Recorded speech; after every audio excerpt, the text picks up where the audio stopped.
শুরুতেই জানতে চাবো এতদিন পর এমন একটা টুর্নামেন্ট আপনারা উপহার দিলেন, আসলে অনুভূতিটা কেমন? চমৎকার অনুভূতি।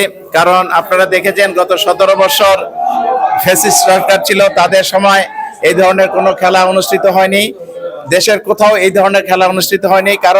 কারণ হিসাবে আমি বলবো গত 17 বছর তারা মিথ্যাচারের ভিতরে ছিল শুধু, এবং মিথ্যাচার এমন ছিল যে তারা মিথ্যাচার করে দেশের যুবক সমাজকে খেলাধুলার থেকে বঞ্চিত করা এবং যুবক শ্রেণীকে নেতৃত্বহীন করার জন্য যে সমস্ত অপচেষ্টাগুলি করা সবগুলি করেছিল তারা। হয় কিনা 17 বছরের যেই নিয়মটা চলছিল এটা থেকে এখন বাংলাদেশ ক্রিকেট বের হতে পারবে, কিংবা ভবিষ্যতে পারার কোনো চিন্তা ভাবনা প্রকল্প আপনারা নিয়েছেন কিনা? ডেফিনেটলি ইনশাল্লাহ উইদিন শর্ট টাইম আপনারা দেখতে পাবেন যে গত 17 বছর যেরকম কুক্ষিগত ছিল খেলাধুলাগুলি, এখন এটা সম্প্রসারিত হবে এবং সারা দেশে আমরা ছড়িয়ে দিব, দেশের প্রত্যন্ত অঞ্চলে খেলাধুলা ছড়িয়ে দিব, সেটাই আমাদের মূল টার্গেট। এটা আরেকটা উদ্দেশ্য হলো দেশের প্রত্যন্ত অঞ্চল থেকে ছড়িয়ে ছিটে থাকা প্রতিভাগুলিকে আমরা অন্বেষণ করবে এবং তাদেরকে যথাযথ জায়গায় আমরা ক্যাম্প করে তাদের সম্মান যাতে থাকে এবং তারা যাতে দেশকে নেতৃত্ব দিতে পারে সেই ব্যবস্থা আমরা করবো ইনশাল্লাহ। ক্লাবগুলোর ব্যাপারে, ক্লাবগুলোর সংবিধান সংশোধনের ব্যাপারে আপনারা একটা উদ্যোগ নিয়েছেন, সেটার ব্যাপারে আসলে এখন কতদূর? এটাও একটি ফ্যাসিস্ট সিদ্ধান্ত নিয়েছিল।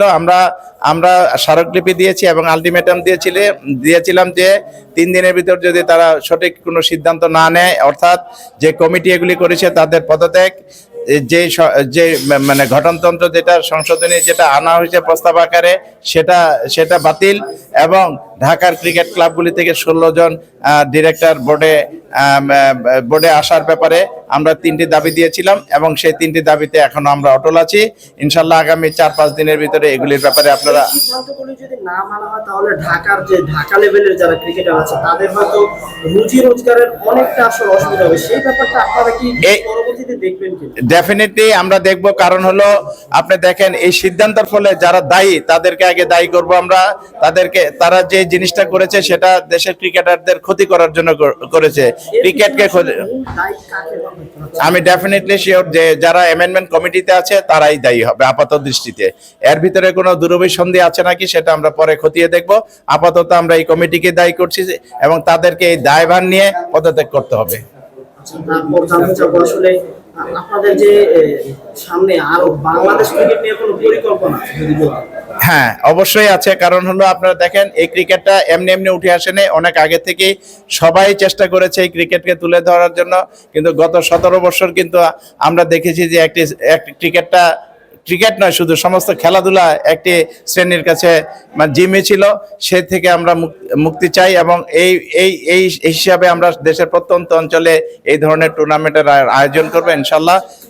কথা যেহেতু যেখানে আসছিল সেখানে সাকিব আল হাসানকে না আনলেই নয়, সাকিবকে নিয়ে আপনারা পরবর্তীতে তাকে দেশে আসার জন্য কোনো ব্যবস্থা কিংবা নেবেন কিনা, কিংবা তার ব্যাপারে আপনারা কিছু ভাবছেন কিনা সেটা যদি জানাতেন। না, আমরা এই কারণে ভাবি না যে সে একটি অপশক্তি বা ফ্যাসিস্ট সরকারের সাথে হাত মিলিয়েছে। আমরা চাই যে এটার একটা সঠিক তদন্ত হোক এবং যারা এটার সাথে জড়িত আছে তাদের বিরুদ্ধে ব্যবস্থা গ্রহণ করা হোক। সাকিব আল হাসান নিঃসন্দেহে বাংলাদেশের একজন বড় মাপের ক্রিকেটার ছিলেন, আইডল ছিলেন তরুণদের, কিন্তু সে নিজে খেলোয়াড়ের জীবন অবস্থায় সে রাজনীতিতে ঢুকে চরম ভুল করেছে, যেটা আমরা আশা করি যে ভবিষ্যতে কোনো খেলোয়াড় তার খেলোয়াড়ের জীবন চলাকালীন সময় কোনো রাজনীতিতে যোগ দিবে না এবং এটাতে তার ক্যারিয়ার হুমকির মুখে পড়ে। সামনে বাংলাদেশ জাতীয়তাবাদী দল এইরকম আরো টুর্নামেন্ট কি বাংলাদেশের ক্রিকেটকে আরো উপহার দেবে? ডেফিনেটলি আমি ইতিপূর্বে বলেছি যে আমরা দেশের প্রত্যন্ত অঞ্চলে শুধু ক্রিকেট নয়, ফুটবল, নারী ক্রিকেট এবং অন্যান্য আকর্ষণীয় যে সমস্ত খেলা আছে যেগুলি বাংলাদেশকে সারা বিশ্বের কাছে তুলে ধরে, সেই ধরনের খেলাগুলি আমরা করার চেষ্টা করব।